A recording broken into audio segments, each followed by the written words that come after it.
Praise the Lord. Good morning church. దేవుని నామం స్తోత్రములు. మీ అందరికీ యేసుక్రీస్తు నామంలో శుభాభివందనాలు తెలియజేసుకుంటున్నాను. దేవుడు ఎంతో గొప్పగా తన క్రియలను మన మధ్యలో మన జీవితాలలో నేను నమ్ముతున్నాను. ఇందాక మనము చదువుకున్న వాక్య భాగంలో దావీదు ఎలాగ దేవుని దగ్గర ఆయన మొరపెట్టినాడు అని మనం చూసినాం కదా. తన పరిస్థితుల్లో దేవుడు తన పక్షాన ఆయన విజయం ఇచ్చువాడని ఆయన నమ్మి ఎలాగ తను దేవుని యొక్క కార్యాలు తను చూసినాడో మనం చూసినాము. It's a very great and a privilege to experience God in our situations. చాలా శ్రేష్టమైన ఏమంటారు ఆధిక్యత. దేవుణ్ణి మనము మన దినదిన పరిస్థితుల్లో ఆయనను అనుభవించి ఆయన ఎలాగ మనలను కాపాడుతాడో, ఎలాగ మనలను విడిపిస్తాడో, ఎలాగ మనలను ఆదుకుంటాడో, ఎలాగ మనకు ప్రొవైడ్ చేస్తాడో, ఏ రీతిగా ఆయన మనకు ఒక అండగా ఉంటాడో, ఇవన్నీ కూడా మనం ఎక్స్పీరియన్స్ చేయడము చాలా శ్రేష్టమైన విషయము. ఇదే దావీదు జీవితంలో నుండి ఒక ప్రార్థన, ఆయన దేవుని సన్నిధిలో చేసిన ఒక ప్రార్థన అనే దినము ధ్యానం చేద్దాము.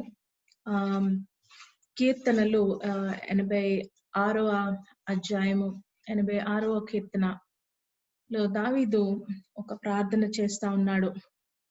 ఈ ప్రార్థన తను ఎలా చేస్తున్నాడు, తన స్థితి ఏంటి,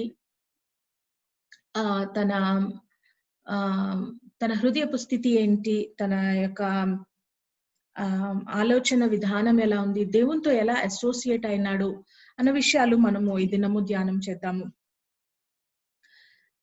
ఇక్కడ దేవుని యొక్క కనికరం కొరకు, దేవుని యొక్క విడుదల కొరకు, దేవుని యొక్క కార్యం కొరకు దావీదు ఎదురు చూస్తూ ఈ ప్రార్థన చేస్తున్నట్లు మనము చూస్తాము. నాకు చెవి యొగ్గుము ప్రభువా, నా పరిస్థితుల్లో నుండి నాకు జయమివ్వు, నన్ను రక్షించు, నా ప్రాణమును సంతోషింపచేయము, ఇలాంటి మాటలు మనము దావీదు పలకడము మనము చూస్తూ ఉంటాము. ఇది ప్రార్థన అని తెలుసు. దావీదు దేవుని యొక్క సహాయము అడుగుతున్నాడు అని మనకి అర్థమవుతుంది.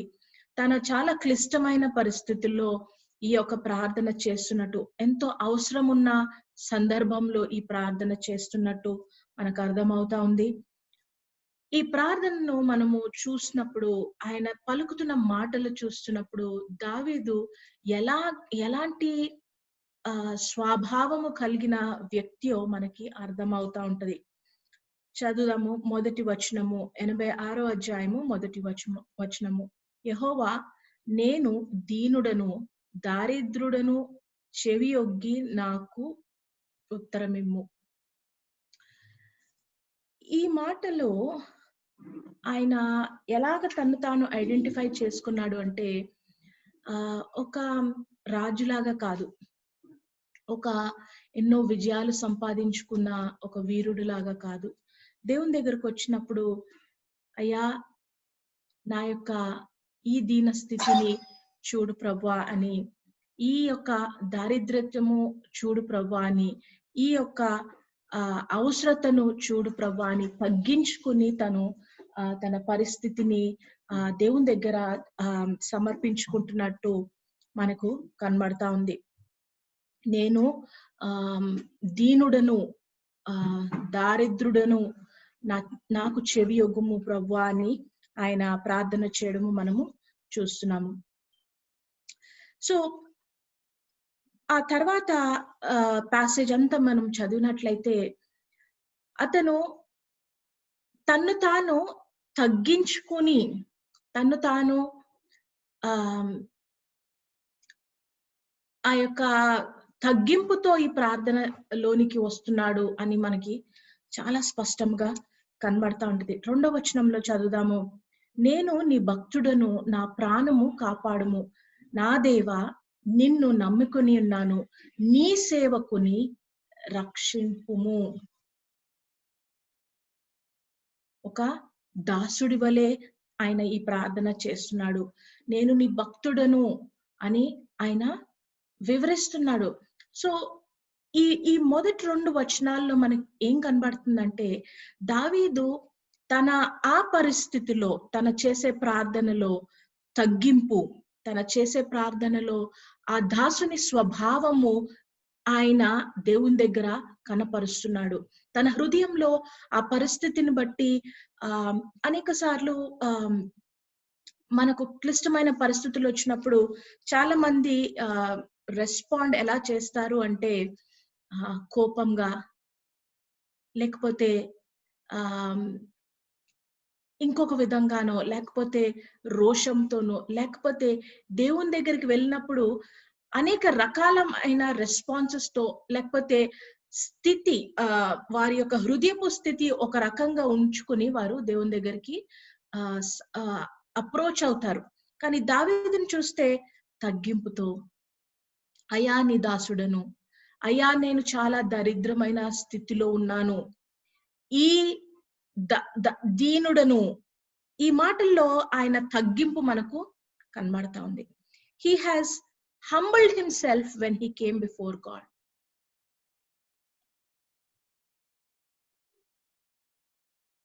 అది ఎంత క్లిష్టమైన పరిస్థితి, ఎంత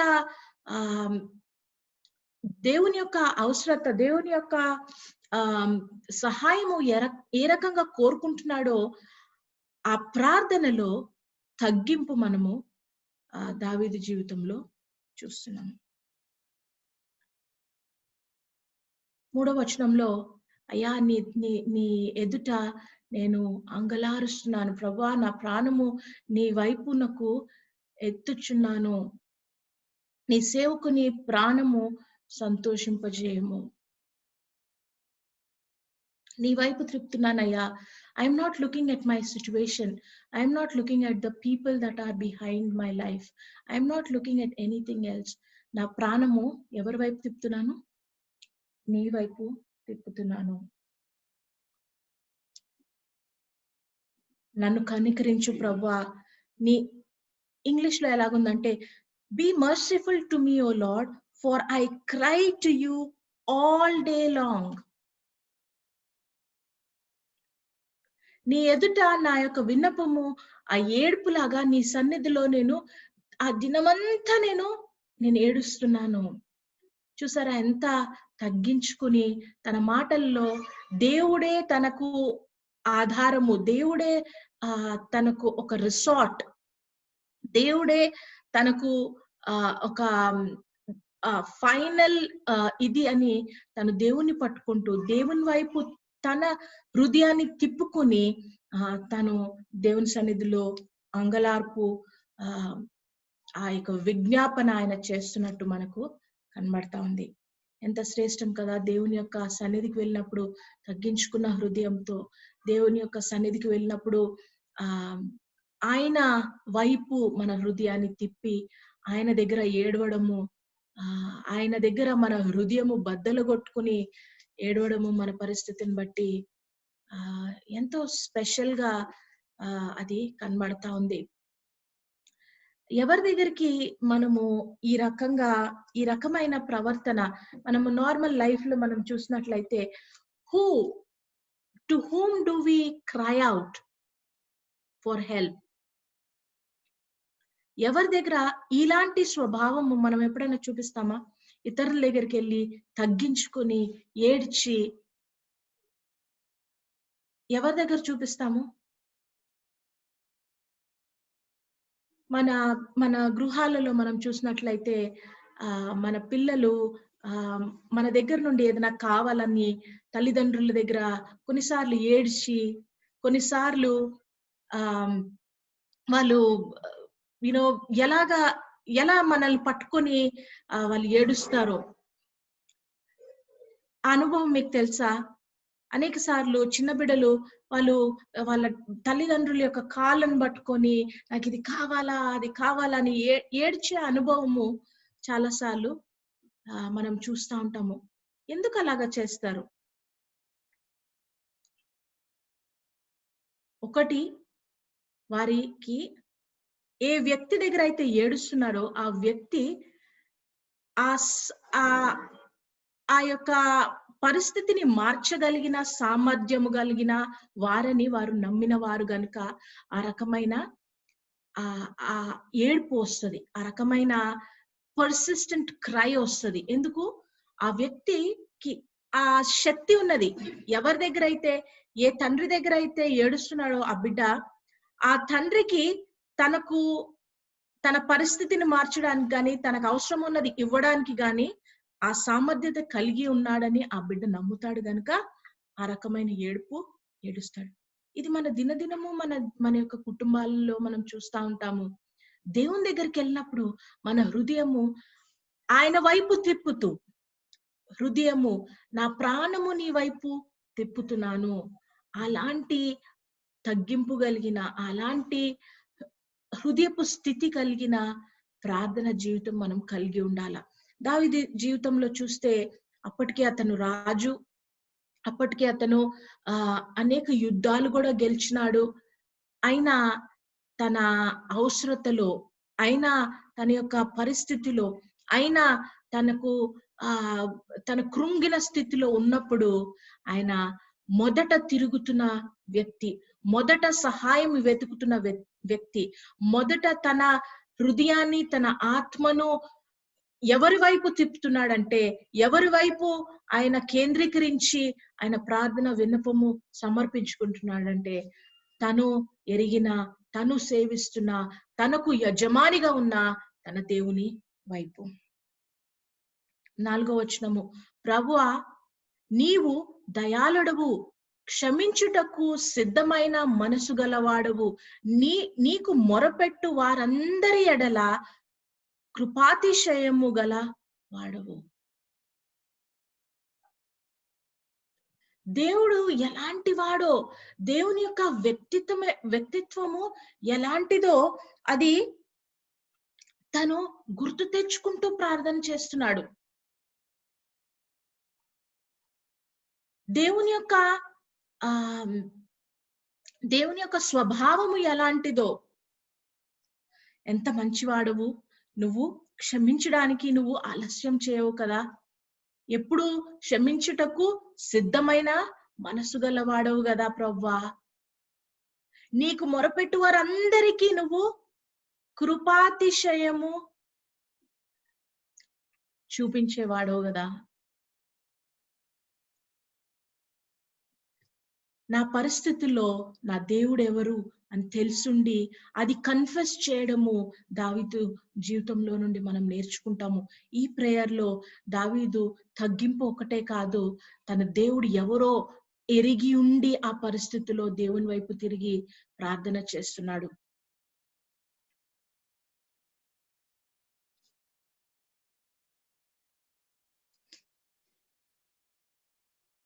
అదే రకంగా 15వ వచనము, ప్రభువా నీవు దయాదాక్షణ్యములు గల దేవుడవు, దీర్ఘశాంతుడవు, కృపా సత్యములతో నిండి ఉన్నవాడవు. ఈ మాటలు దావీదు ఎక్కడ విని ఉంటాడు? ఈ వర్డ్స్ దేవుడు ఎవరో, ఎంత కనికరం కలిగిన వాడో, ఎంత దీర్ఘశాంతం కలిగిన వాడో, కృపా సత్యముతో నింపబడిన వాడో, ఇది దేవుడు మోషేకు తను ప్రత్యక్షమైనప్పుడు ఆ యొక్క 10 ఆజ్ఞలు ఇస్తున్న సమయంలో దేవుడు తనను గురించి తను ఈ రకంగా రివీల్ చేసుకున్నాడు మోషేతో, that he is a God who is full of compassion, that he is a God who is gracious, that he is a God who is abundant in mercy and truth.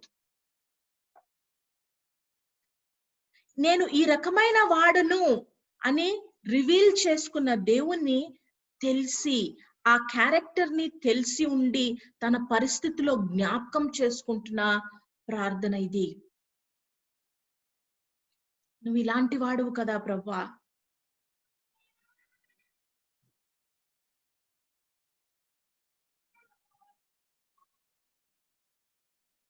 లేఖనాల్లో ఏది రాయబడి ఉన్నదో అనేక సార్లు మనం చదువుతాము, అనేక సార్లు మనము కంటత పెట్టుకుని ఉంటాము, అనేక సార్లు మనము ఇది విని ఉంటాము.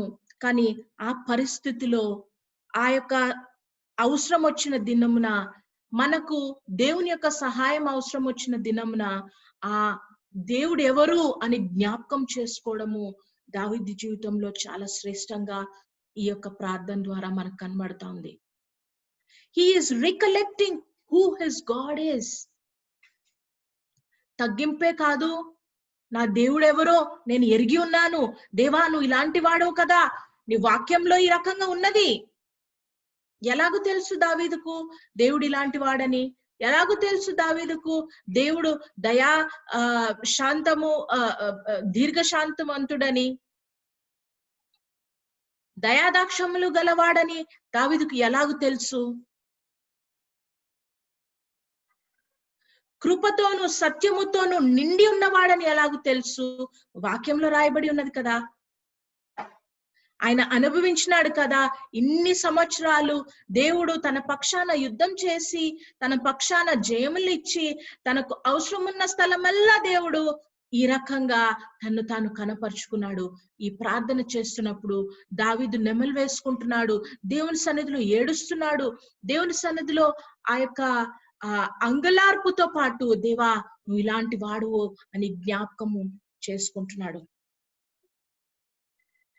ఈ యొక్క ప్యాసేజ్ లో దేవుణ్ణి ఒక రకంగా సంబోధిస్తున్నాడు కూడా. ప్రభువా, ప్రభువా, లార్డ్, అడోనాయ్. దేవుని స్థానమును గుర్తిస్తూ ఆయన ఎవరు? నా ప్రభువు, నా దేవుడు. ఎన్నోసార్లు మీరు ఇదంతా ప్యాసేజ్ చదివినట్లయితే మీకు అర్థమవుతుంది. నా దేవుడా, నా ప్రభువా, నా దేవా పర్సనలైజ్ చేసుకున్నాడు. So he has expressed God as his own Lord, as his own God. నా దేవుడు. దేవునికి ఆ స్థానం కూడా ఆయన ఇచ్చినట్లు మనకు అర్థమవుతుంది. దేవుడు ఆయన నాకు ప్రభువుగా ఆయన ఉన్నాడు అని తను కన్ఫెస్ కూడా చేస్తున్నాడు. ప్రభువా, ప్రభువా, ప్రభువా. ఈ అంగుళార్పులో, ఈ యొక్క ప్రార్థనలో మనకు కనబడతా ఉంది. Lord, my God.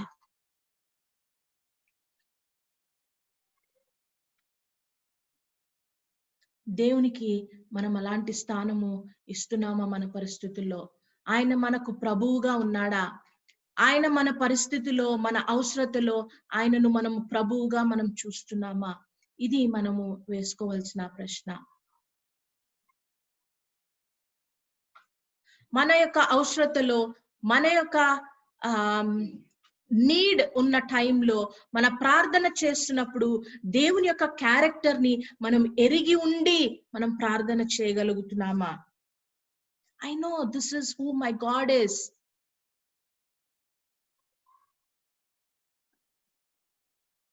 ఆ యొక్క 15వ వచనంలో ఆ దేవుడు ఎవరు అని తెలిసి ఉండి ప్రార్థన చేయడంతో పాటు ఆ మాటలలో కాన్ఫిడెన్స్ కనబడతా ఉంది. దావీదు యొక్క confidence that he is not relying on someone who will let him go. He is not relying on someone who will also leave him or will not listen to him. లేదు, దేవుని పైన ఎంతగా ఆయన ఆధారపడుతున్నాడు, ఎంతగా ఆయన నిశ్చయంగా దేవుని యొక్క క్యారెక్టర్ ని తెలుసుకుని ఆయన ఆ పరిస్థితిలో దేవుని యొక్క వైపు తిరిగి ప్రార్థన చేస్తున్నాడో ఆ కాన్ఫిడెన్స్ మనకి కనబడతా ఉంది.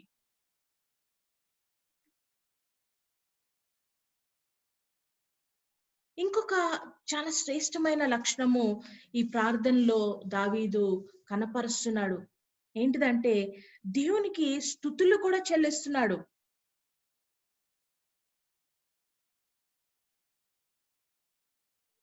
10వ వచనం చూడండి. నీవు సృజించిన అన్యజనులందరూ వచ్చి నీ సన్నిధిని నమస్కారము చేయుదురు, నీ నామము పరచుదురు. యెహోవా, నేను నీ సత్యమును అనుసరించి నడుచుకున్నట్లు నీ మార్గమును నాకు బోధింపుము. నా హృదయం అంతటితో నేను నీకు కృతజ్ఞతలు. 12వ వచనము, నా హృదయం అంతటితో నేను నీకు కృతజ్ఞతలు చెల్లించెదను, నీ నామము నిత్యము మహిమపరచెదను. I will praise you, O Lord. Verse 12. With all my heart. ఆ పరిస్థితిలో ఎంత కష్టంగా ఉంటది ఒక స్తుతి చెల్లించడానికి. He has probably not yet seen the deliverance. ఆ ప్రార్థన చేస్తున్న సమయంలో దావీదుకు ఇంకా దేవుని యొక్క ఆన్సర్ రాలేదు. ఆ ప్రార్థన చేస్తున్న సమయంలో ఇంకా ఆయన ఎదురు చూపుతో ఆయన ఆ ప్రార్థన చేస్తున్నాడు. కానీ ఆ ప్రార్థనలో ఆయన దేవుని యొక్క గుణలక్షణాలను తెలుసుకొని ఆ గుణలక్షణాలను ఎరిగి ఉండి ఆయన స్తుతించగలుగుతున్నాడు. అయ్యా, నా హృదయం అంతటితో నీకు స్తుతులు చెల్లిస్తున్నాను.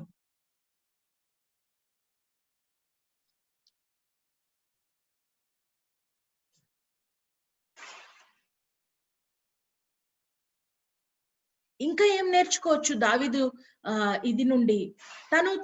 తన జీవితంలో దేవుడు అప్పటి వరకు ఏం చేసి అన్నాడో, ఏ మేలు చేసినాడో అది మర్చిపోలేదు.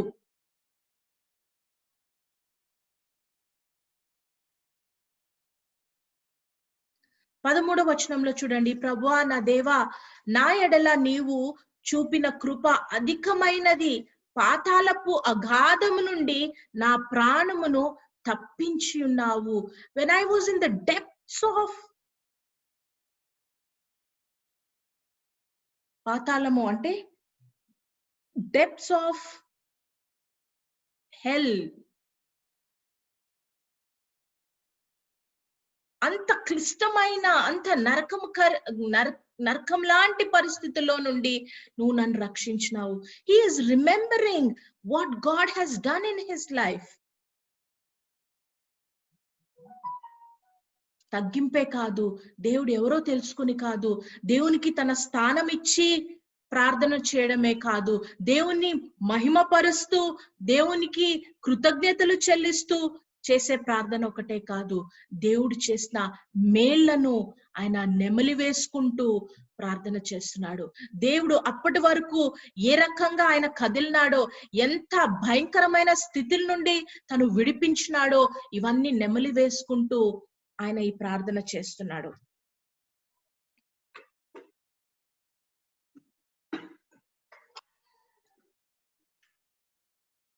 ఇంకా చాలా శ్రేష్టమైన రీతిలో తను ఈ ప్రార్థన చేయడము మనకు అర్థమవుతుంది. 17వ వచనంలో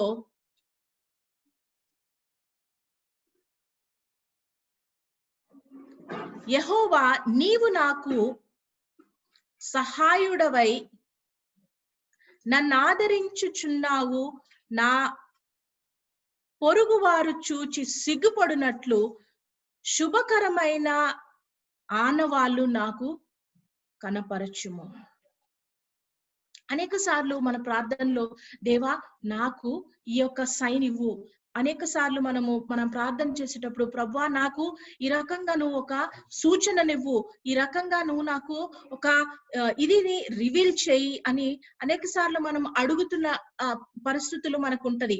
ఇక్కడ దావీదు చేసే ప్రార్థనలో మనకి ఏం కనబడుతుంది? అయ్యా నువ్వు సూచననివ్వు. కానీ ఆ సూచన ఎందుకోసం అడుగుతున్నాడు? ఇతరులు దేవుడు తన జీవితంలో ఏది చేశాడో చూసి వారు సిగ్గుపడినట్లు సూచననివ్వు అని అడుగుతున్నాడు. He is asking for a sign so that others, people who have tormented him, ఎవరైతే తనను కష్టపెట్టినారో, తనను తనను ఆ స్థితిలోనికి ఎవరైతే వెంటాడుతూ ఆ స్థితిలో ఎవరైతే తనను బాధ పెడుతున్నారో వారు సిగ్గుపడినట్లు నా జీవితంలో కార్యం చేయి. వారు సిగ్గుపడినట్లు నా జీవితంలో నువ్వు ఒక సైన్ ఇవ్వు.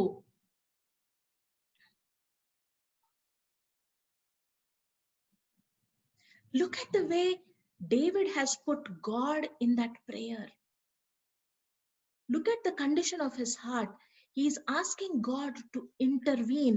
తను దేవుణ్ణి ఏ రకంగా ఆ పరిస్థితి నుండి ఏ రకంగా తను బయటకు తీసుకుని రావాలని ఆశపడుతున్నాడంటే, దేవునికి తన స్థానం ఇచ్చి దేవుని ఘనపరుస్తూ దేవుని యొక్క సన్నిధిలో ఆయన తగ్గించుకొని ఆయన ప్రభువుగా అంగీకరించి ఆయన స్తుతులు చెల్లిస్తూ ఆయన ఎంత శ్రేష్టమైన వాడో, ఎంత గొప్ప కార్యములు చేస్తా ఉన్నాడో అవన్నీ నెమలు వేసుకుంటూ, అయ్యా ఇతరులు సిగ్గుపడాలయ్యా, నా జీవితంలో నువ్వు చేసిన గొప్ప కార్యం చూసి, నువ్వు చేసిన ఆ యొక్క మేలును చూసి, నువ్వు ఇచ్చిన సూచనను బట్టి ఎవరైతే నా జీవితం వెనకాల వెంటాడుతున్నారో వారు సిగ్గుపడినట్లుగా ఈ కార్యం చేయి.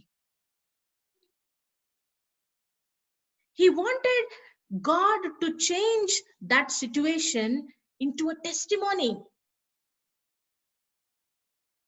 ఆ పరిస్థితిని దేవుడు ఇంటర్వీన్ అయిన తర్వాత అది దేవునికి మహిమార్థమై ఇతరులు చూసుకుని, అయ్యో ఏంటిది, మనము ఒక మనిషి వెనకాల వెళ్ళాం గాని ఆయన తరపున యుద్ధం చేసే దేవుడున్నాడు, ఆయన తరపున వ్యాజ్యమాడే దేవుడున్నాడు అని వారు గ్రహించేలాగా ఆ పరిస్థితిని మార్చమని దేవుని సన్నిధిలో అంగలారుస్తున్నాడు.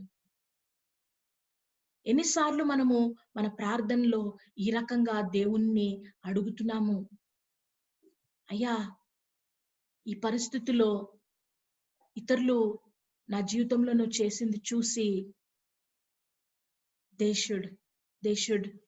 should feel that you have intervened. వాళ్ళు సిగ్గుపడాలయ్యా, వాళ్ళు కళ్ళు తెరవాలయ్యా, ఈ పరిస్థితిని అలా మార్చు, ఈ పరిస్థితిలో నువ్వు అలాగా ఇంటర్వ్యూన్ గా అని మనం ఎన్నిసార్లు దేవుని సన్నిధిలో మన ప్రార్థన ఆ రకంగా చేయగలుగుతున్నాము.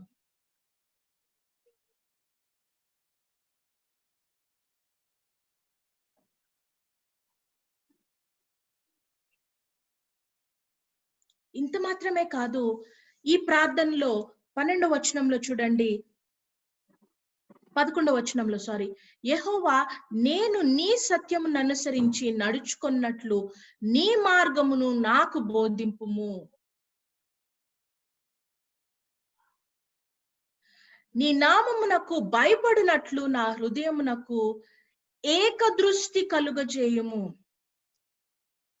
He was willing to be taught. నాకు బోధించయ్యా అని దేవుణ్ణి అడుగుతున్నాడు. నీ సత్యమును అనుసరించి నడుచుకున్నట్లు నీ మార్గమును నాకు బోధింపుము. So that I will follow in the way of the truth. Lord, teach me. ఎన్నిసార్లు మనము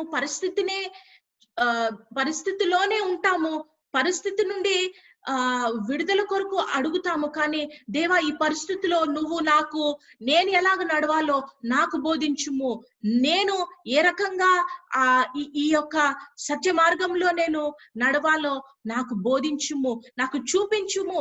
show me my next move, teach me my God. Are we willing to be taught?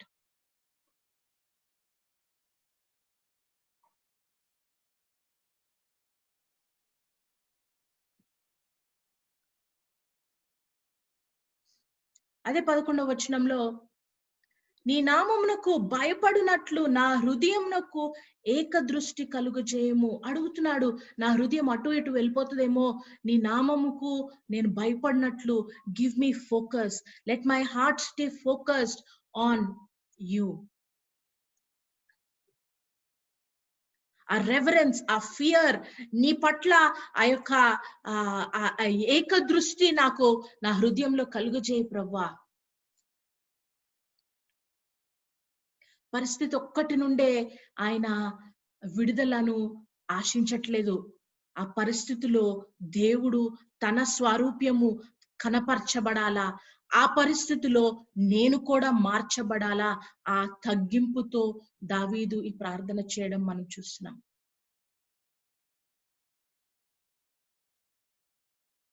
We pray for our situations to change, but are we praying that God will reveal his character, that God will be the Lord in that situation?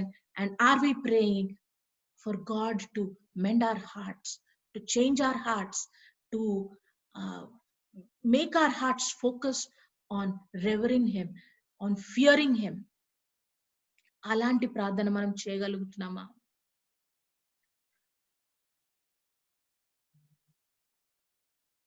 ఈ మొదటి వచనం నుండి 17వ వచనం వరకు దేవుణ్ణి ఎంత సన్నిహితంగా దావీదు తెలుసుకున్నాడో, ఎంత సన్నిహితంగా దేవుని దగ్గర ఆయన ఈ విజ్ఞాపన చేస్తున్నాడో, దేవుని యొక్క క్యారెక్టర్ ని ఎరిగి ఉండి ఎలాగో ఆయన ఈ ఈ దేవుని దగ్గర ఈ విజ్ఞాపన చేస్తున్నాడో మనం చూసినట్లయితే, he knows his God as someone.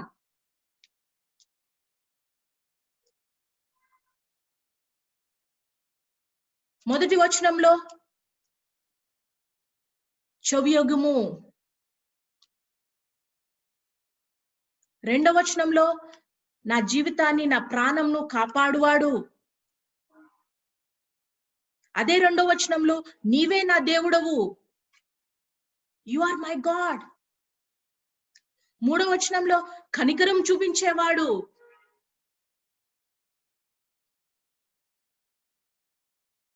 ఐదవ వచనంలో క్షమించడానికి ఎప్పుడు సిద్ధంగా ఉన్నవాడు, మంచివాడు నా దేవుడు, కృపలో సమృద్ధి గలవాడు. ఏడవ వచనంలో నేను విజ్ఞాపన చేసినప్పుడు నాకు జవాబు దయచేసే నా దేవుడు. ఎనిమిదవ వచనంలో నీ వంటి దేవుడు అసలు లేనే లేడు, నీవు చేసినట్టుగా ఎవరును ఏ కార్యము చేయలేరు. 10వ వచనంలో నీవే దేవుడవు, నువ్వు ఎంత గొప్పవాడువు.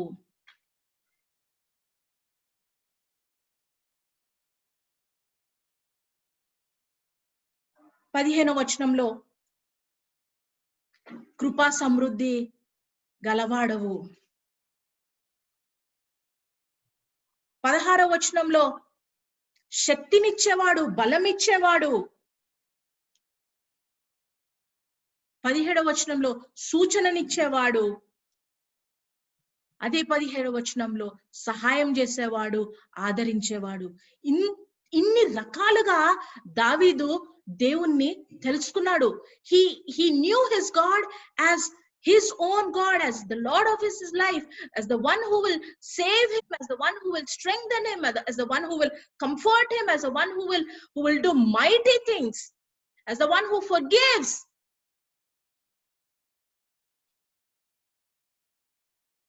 ఒక్క పరిస్థితిలో, ఒక ప్రార్థనలో దావీదు ఎంత దేవునికి సన్నిహితంగా ఉన్నాడు, ఎంత దేవుని పైన ఆధారపడుతున్నాడు. దేవుడే you are my God. Final గా మీరు చూసినట్లయితే నీవు నా సహాయము, నీవు నా బలము, నీవు నా ఆదరణ.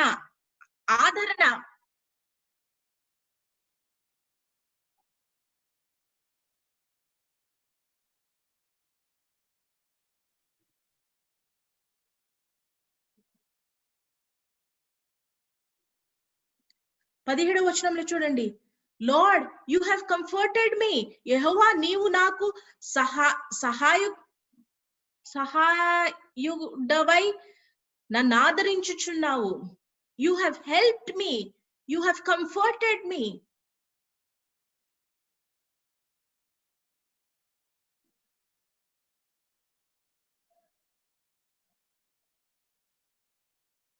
ఇలాగ మనం ప్రార్థన చేయగలుగుతున్నామా?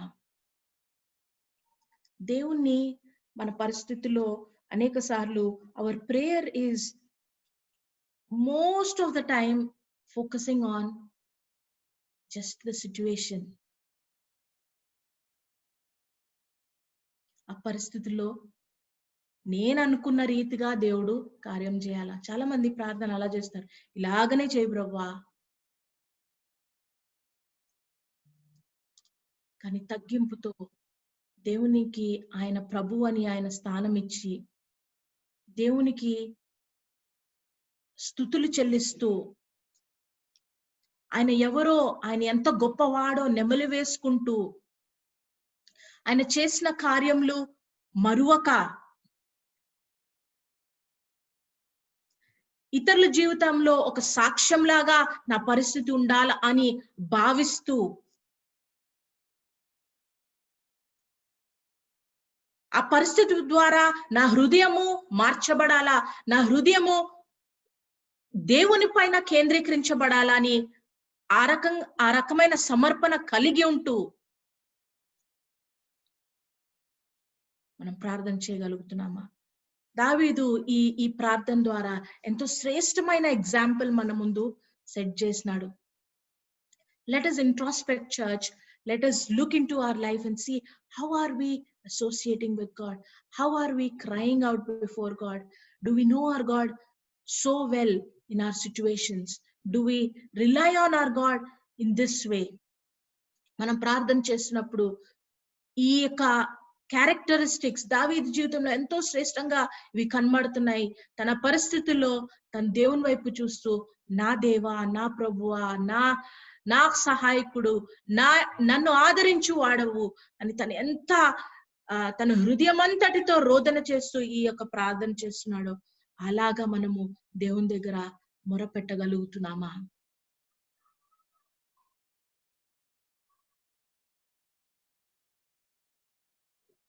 మన అవసరంలో దేవుని వైపు ఏడవడం ఒకటే కాదు, మన అవసరంలో దేవుని స్తుతించగలగాల.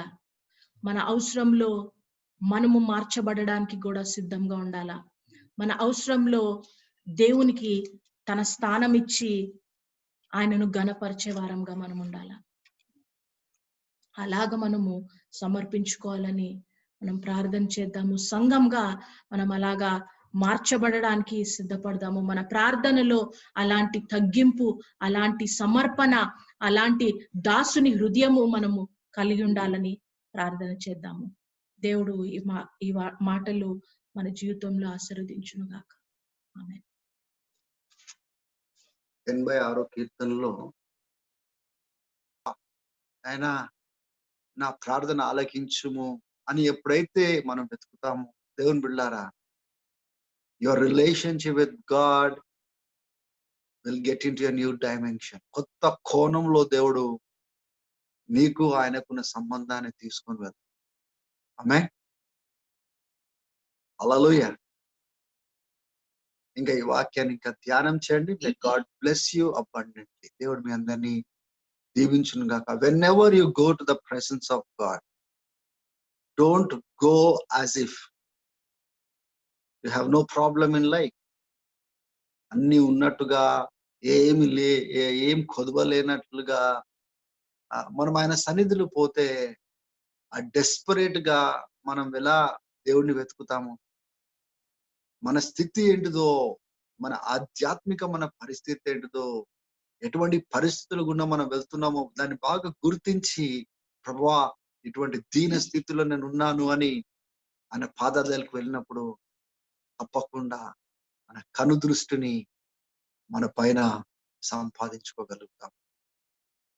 మన సంబంధాన్ని దేవునితో దృఢపరచుకోగలుగుతాము.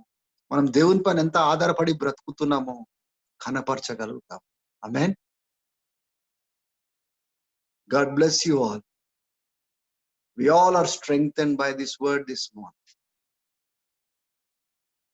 My heartfelt thanks to Carol for sharing this word. ఈ యొక్క వాక్యాన్ని పంచిన Carol కి నా హృదయపూర్వక వందనాలు. And let us continue to meditate on this. Amen. God bless you all. Praise the Lord.